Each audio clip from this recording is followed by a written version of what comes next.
ನಮಸ್ಕಾರ. ನಂದಿನಿ ಸ್ವಾಮಿ life style ಇನ್ ಕನ್ನಡಗೆ ಸ್ವಾಗತ. ಎಲ್ಲ ಹೇಗಿದ್ದೀರಾ? ಚೆನ್ನಾಗಿದ್ದೀರಾ ಅಂತ ಭಾವಿಸ್ತಾ ಇದ್ದೀನಿ. ನಾನಿವತ್ತೊಂದು ಗಿಡದ ಬಗ್ಗೆ ನಾನು ಹೇಳ್ತಾ ಇದ್ದೀನಿ. ಆ ಗಿಡನ ಮನೇಲಿಟ್ಟು ಪೂಜೆ ಮಾಡೋದ್ರಿಂದ ತುಂಬ ಒಳ್ಳೆಯದಾಗುತ್ತೆ. ನೆಗೆಟಿವ್ ಎನರ್ಜಿ ಎಲ್ಲ ಹೋಗಿ ಪಾಸಿಟಿವ್ ಎನರ್ಜಿ ಬರುತ್ತೆ. ಮನೆಗೂ ತುಂಬ ಒಳ್ಳೆಯದಾಗುತ್ತೆ. ಅದು ಯಾವ ಗಿಡ ಏನು ಅಂತ ಹೇಳ್ತೀನಿ. ಅದಕ್ಕಿಂತ ಮುಂಚೆ ದಯವಿಟ್ಟು ಎಲ್ಲ ಸಬ್ಸ್ಕ್ರೈಬ್ ಮಾಡಿಕೊಂಡು ನನ್ನ ವೀಡಿಯೋನ ನೋಡಿ. ನಿಮಗೆಲ್ಲ ಇಷ್ಟ ಆದರೆ ಲೈಕ್ ಮಾಡಿ ಮತ್ತು ಕಮೆಂಟ್ ಮಾಡೋದು ಮಾತ್ರ ಮರಿಬೇಡಿ. ಮತ್ತು ಪಕ್ಕದಲ್ಲಿರೋ ಬೆಲ್ ಬಟನ್ನ ಪ್ರೆಸ್ ಮಾಡಿ. ಇವಾಗ ನಾವು ವಿಡಿಯೋ ಒಳಗೆ ಹೋಗೋಣ ಬನ್ನಿ. ವಿಡಿಯೋ ಮಾಡ್ತಾಯಿದ್ದೀನಿ. ಇವಾಗ ನಾನು ಹೇಳೋದ್ನೆಲ್ಲ ಗಿಡ ಯಾವುದು ಅಂತ. ಇದು ಲೋಳೆ ಗಿಡ, ಅಂದರೆ ಅಲೋವೆರಾ ಗಿಡ ಅಂತ ಇದು. ಈ ಅಲೋವೆರಾ ಗಿಡನ ನಾನು ಮನೆಯಲ್ಲೇ ಬೆಳೆಸಿದ್ದೆ. ಅದರಿಂದ ನಾನು ಈ ಸಸಿನ ನಾನು ಇಷ್ಟು ಚಿಕ್ಕದನ್ನು ನಾನು ತೊಗೊಂಡಿದ್ದೀನಿ. ಏಕೆಂದರೆ ಇದು ಬೆಳೆದು ತುಂಬ ದೊಡ್ಡದಾಗುತ್ತೆ. ಅದಕ್ಕೋಸ್ಕರ ಚಿಕ್ಕದೇ ಸಾಕು ಅಂದ್ಬಿಟ್ಟು ನಾನು ಚಿಕ್ಕ ಸಸಿನೇ ನಾನು ತೊಗೊಂಡಿದ್ದೀನಿ. ಇದಕ್ಕೆ ಬೇರು ಇರಬೇಕು, ಬೇರು ಇದ್ರೇ ಗಿಡ ಬರೋದು.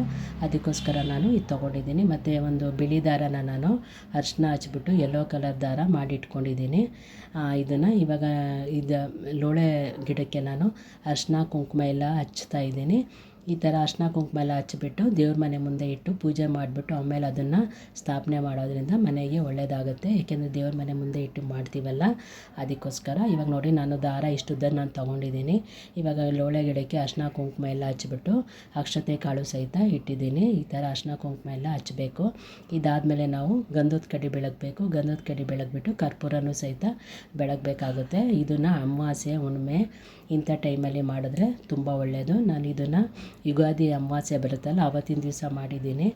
ಆದ್ದರಿಂದ ಇವಾಗ ನಾನು ವಿಡಿಯೋ ಹಾಕ್ತಾಯಿದ್ದೀನಿ. ಇವಾಗ ಹೂವು, ಅರಿಶಿನ ಕುಂಕುಮ, ಅಕ್ಷತೆ ಕಾಳೆಲ್ಲ ಹಾಕ್ಬಿಟ್ಟು ಇವಾಗ ಗಂಧದ ಕಡ್ಡಿ ಬೆಳಗ್ಗೆ ನಾನು ಪೂಜೆ ಮಾಡ್ತಿದ್ದೀನಿ. ಮತ್ತು ಮಂಗಳಾರತಿ ಸಹಿತ ಮಾಡ್ಕೊಳ್ತೀನಿ. ಮಂಗಳಾರತಿ ಎಲ್ಲ ಮಾಡಾದ್ಮೇಲೆ ಎಲ್ಲ ದೇವ್ರಿಗೂ ಪೂಜೆ ಮಾಡಿಬಿಟ್ಟು ಈ ಅಲೋವೆರಾ ಗಿಡನ ದೇವ್ರ ಮುಂದೆ ಸ್ವಲ್ಪ ಹೊತ್ತವರೆಗೂ ಇಟ್ಕೊಳ್ತೀನಿ. ಅಂದರೆ ಬೆಳಗ್ಗೆಯಿಂದ ಪೂಜೆ ಮಾಡಿಬಿಟ್ಟು ಇಟ್ಬಿಟ್ಟು ಬೆಳಗ್ಗೆ ಯಾರು ಮಾಡ್ಬೋದು, ಇಲ್ಲ ಸಂಜೆ ಯಾರು ಮಾಡ್ಬೋದು. ನೋಡಿ, ಈ ಥರ ನಾನು ಬೇರನ್ನ ಬಿಟ್ಬಿಟ್ಟು ಮೇಲ್ಗಡೆ ನಾನು ಈ ಥರ ದಾರ ಕಟ್ಟಿದ್ದೀನಿ. ಅಲೋವೆರಾ ಗಿಡಕ್ಕೂ ಮತ್ತು ಇದಕ್ಕೂ ಸೇರಿಸಿ ಈ ಥರ ನಾನು ದಾರ ಕಟ್ಕೊಂಡಿದ್ದೀನಿ.